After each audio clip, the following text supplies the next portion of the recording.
O programa Linkados na Área está de volta com a jornalista Deborah Seward. So, Deborah, you have worked for the Associated Press in countries like France, Poland, Russia, the United States, and Germany. But was it hard to adapt to the cultures of these countries when you were working on them as an international correspondent? First of all, I was much closer to your age than I am now. I think that not really. I mean, I really wanted to go into Germany, France, Poland, Russia, former Soviet Union. And a key thing is languages. So I had those languages, and they were assignments that I was looking to do and wanted to do. And I lived in Germany with a German family. In Poland, I tried to live like a Pole. I tried to fit in.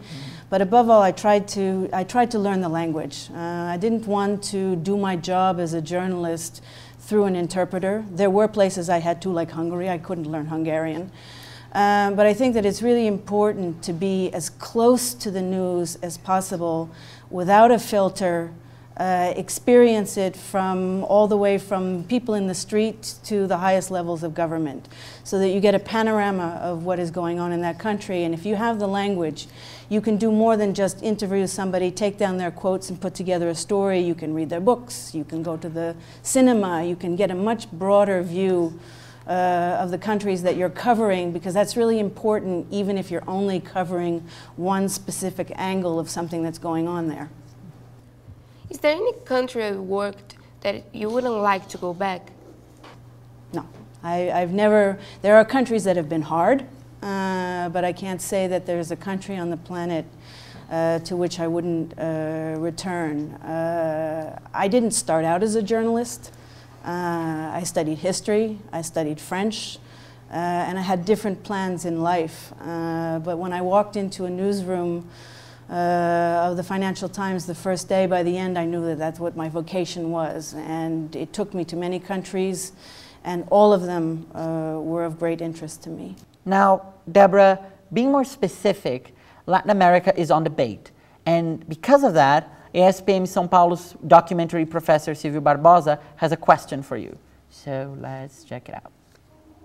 Deborah, do you think Brazilian journalists, or better, Latin American journalists, have space on media to exercise the freedom of press, the freedom of speech?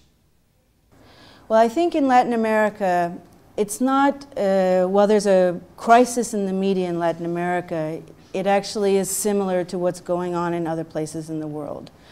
I've been now in Brazil. This is my third time. I feel very fortunate, but I've also been in other countries in Latin America. And one of the things that is happening is that big channels, I've noticed, are coming in terms of television, for example. And that leaves less space for authentic voices or voices that want to get their point of view onto television. Puts a lot of pressure on journalists, how to get that story, how to get space. The same goes for the newspapers that are migrating to the internet. And there's a challenge then for those who go directly through the social media that we've seen.